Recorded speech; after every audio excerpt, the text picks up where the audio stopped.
bonjour Daniel Martinigol, vous êtes Bonjour. auteur pour la jeunesse, en particulier dans le domaine de l'imaginaire. Si vous pourriez vous présenter, ça serait super. Alors, donc j'ai commencé à publier mon premier roman en littérature jeunesse en 1989. Alors vous voyez, ça date déjà de pas mal de temps.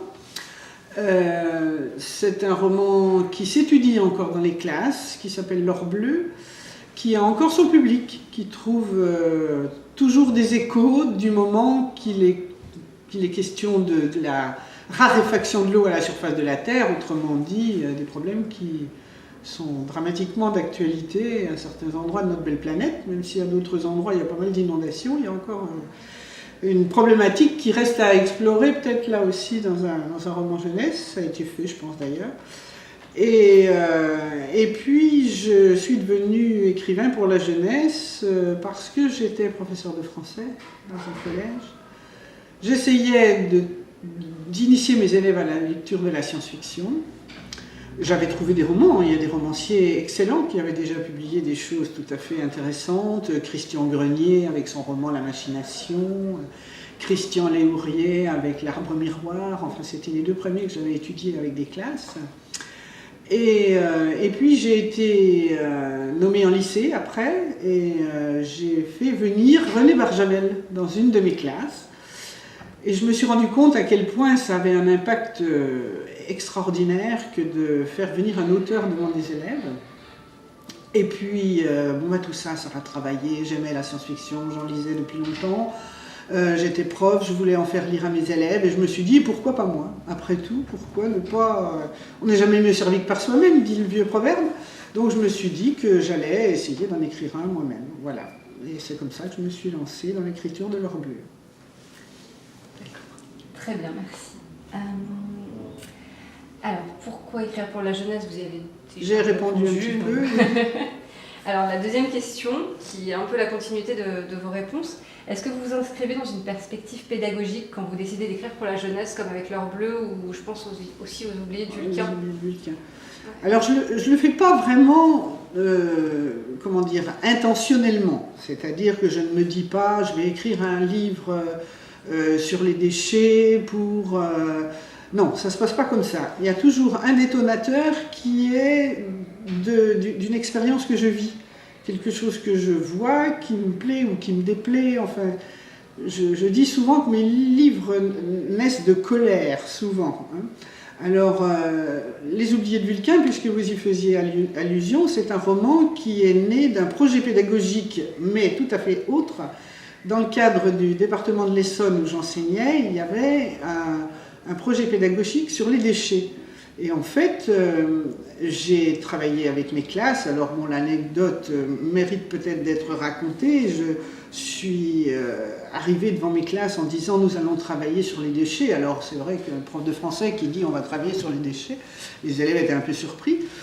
Et puis, mais c'était une heure prévue pour faire de la grammaire, alors donc les élèves sont prêts à faire n'importe quoi d'autre que de la grammaire, donc ils étaient finalement assez partants. Alors je leur dis, je vais vous poser quelques questions, où vont vos déchets? Alors ils m'ont dit dans la poubelle, bon j'ai dit bien, voilà, où va la poubelle? Au bout du jardin, etc., dans le bas de l'immeuble, qu'est-ce qui se passe? Un camion passe, et après... ça va à la décharge, madame. Bon, je dis oui, très bien. Je dis où est la décharge? Il y a un grand silence dans la classe.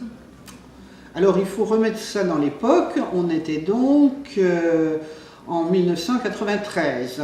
On ne parlait pas du tout, autant que maintenant, de la gestion de nos déchets. Maintenant, tous les soirs, on a c'est bon pour la planète, etc. À l'époque, la planète, on s'en fichait un peu. Et donc je dis aux élèves, mais personne ne sait où est la décharge. Alors un élève m'a dit, mais madame, vous savez, en général les profs quand ils posent une question, c'est qu'ils connaissent la réponse.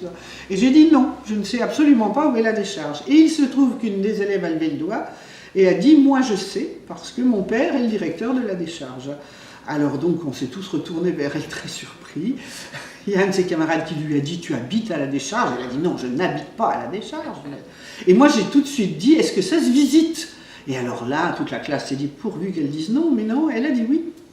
Et donc, on a visité la décharge. Et c'est après avoir visité la décharge de l'Essonne, qui était une décharge d'enfouissement, où on enfouissait 1600 tonnes d'ordures chaque jour. On faisait des belles collines paysagées, verdure, arbres, etc. Mais ce n'était que des collines d'ordures en dessous.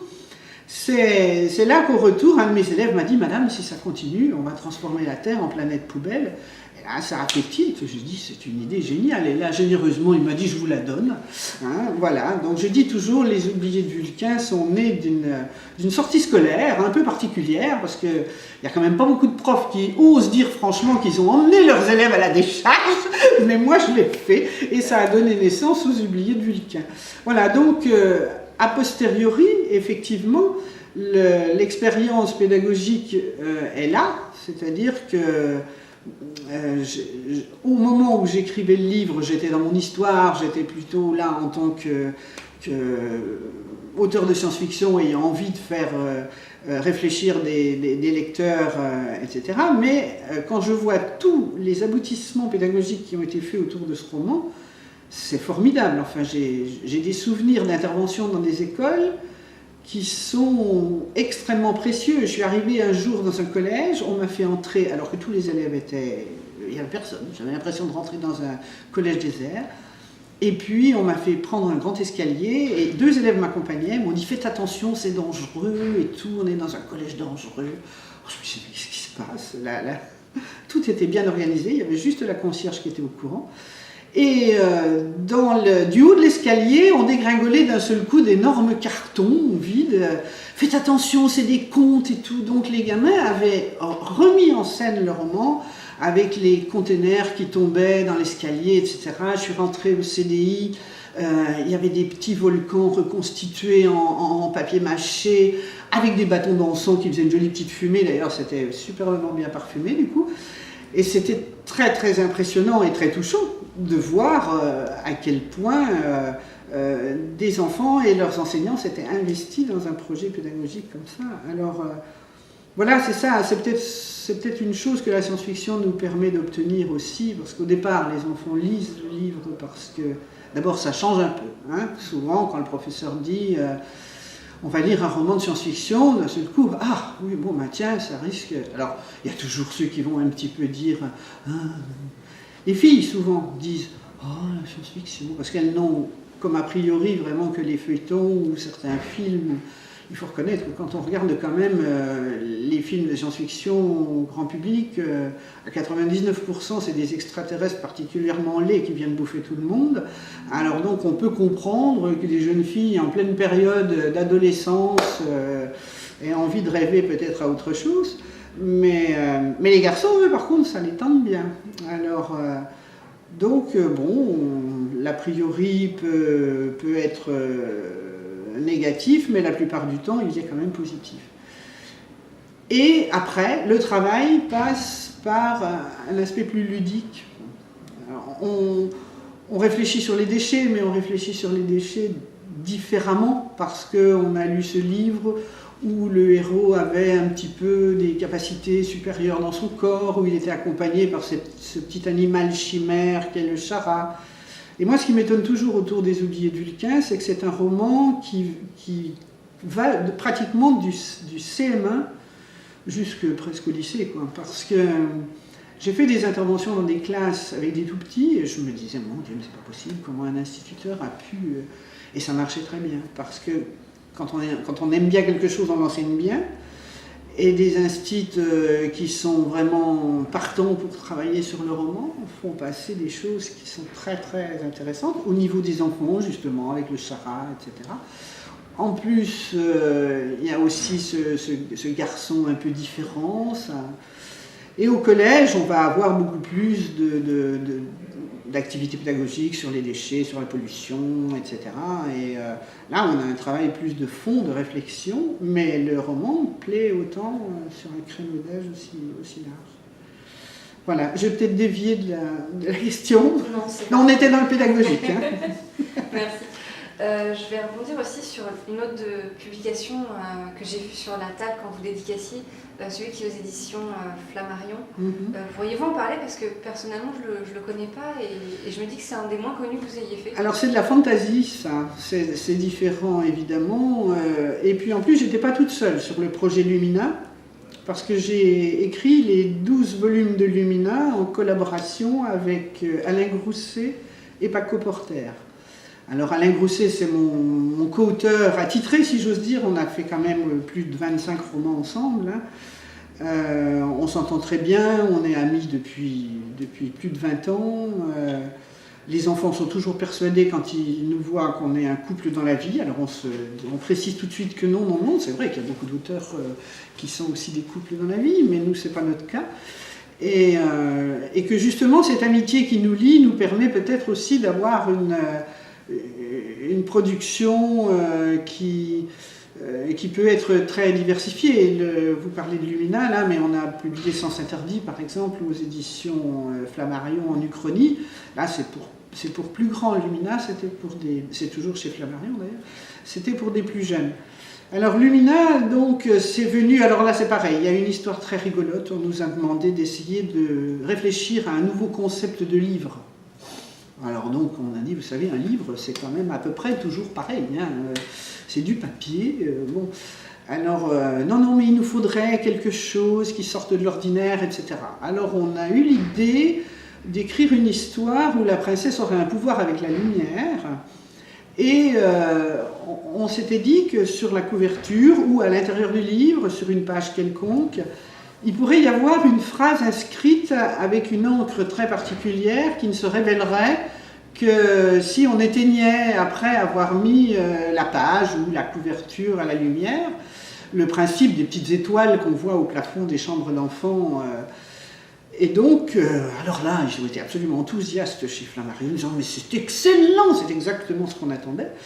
Donc on a dit, c'est bien, on va vous écrire un volume. Donc on a écrit le premier tome et ça leur a bien plu et ils nous ont demandé si on voulait continuer pour faire une série. Donc on s'est arrêté à 12 parce qu'on saturait un peu. Il a fallu qu'on en fasse un tous les 2 mois. Hein. Ils ont été faits les 12 en 2 ans. Donc là, c'était quand même très... On était 3, d'accord. On se partageait toujours le travail.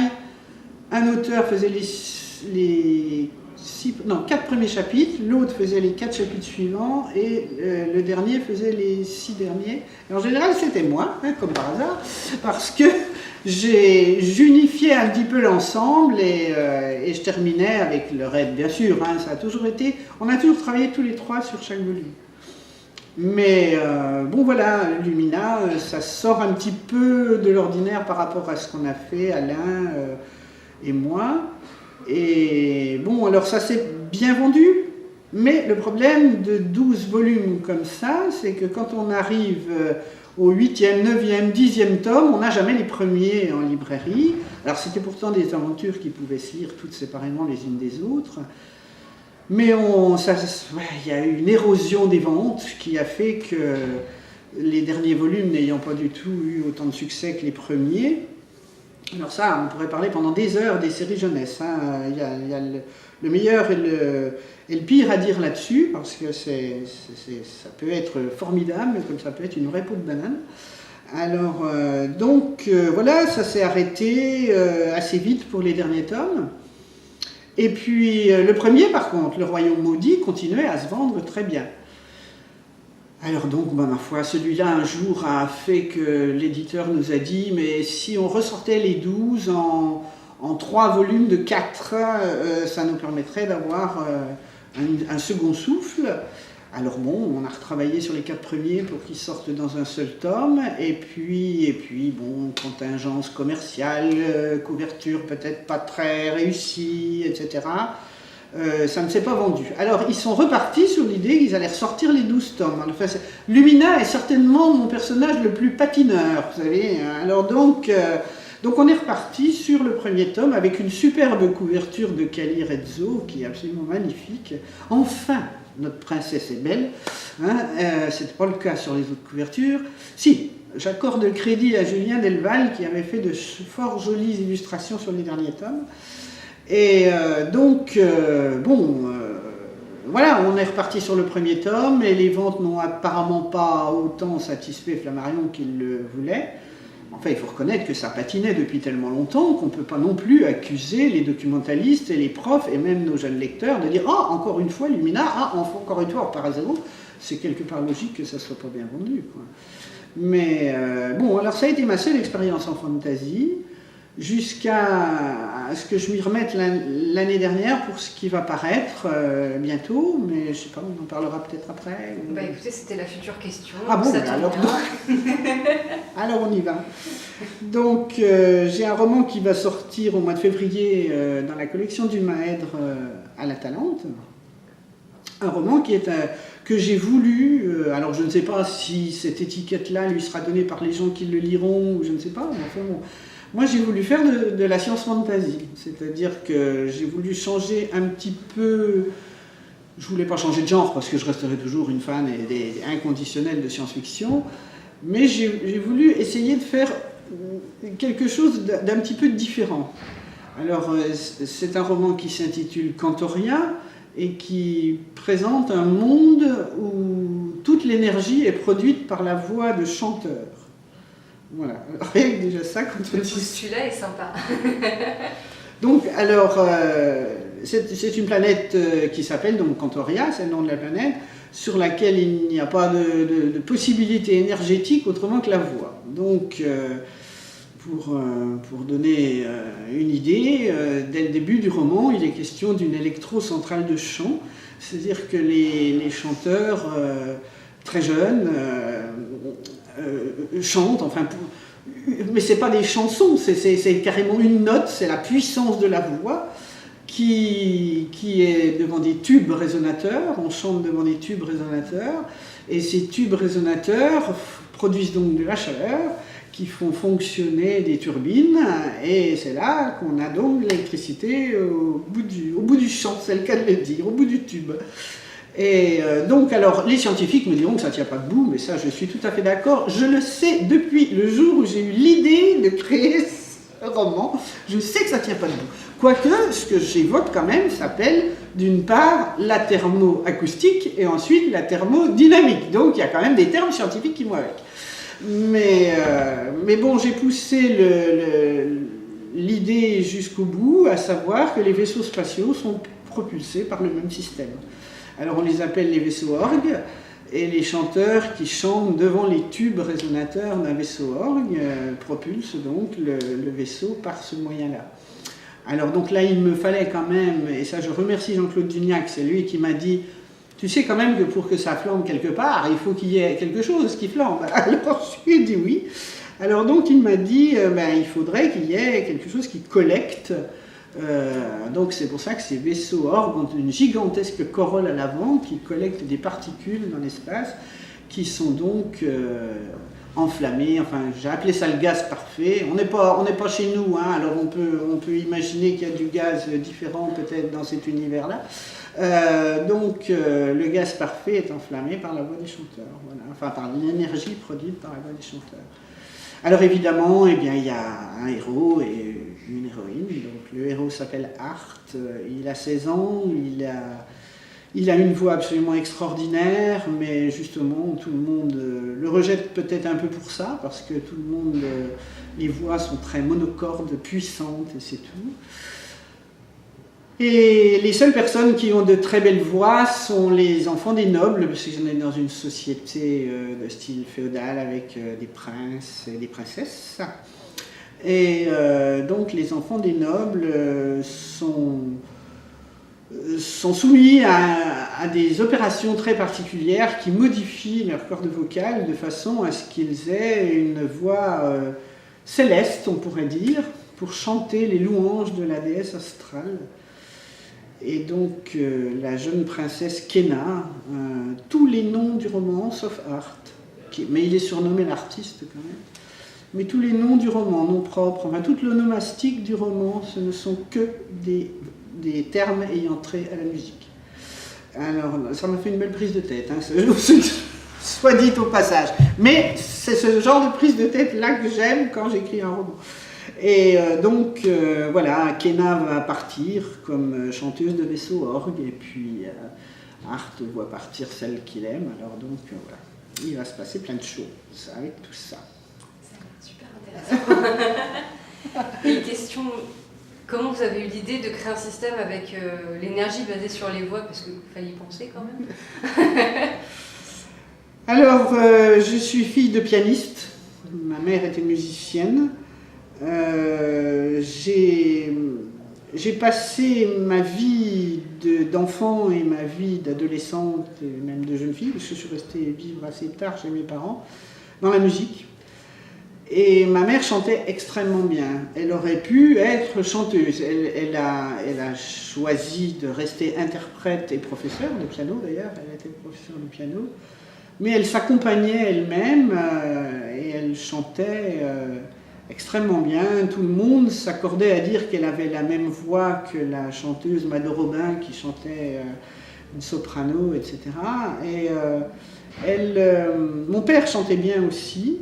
Et ils chantaient très souvent en duo, tous les deux.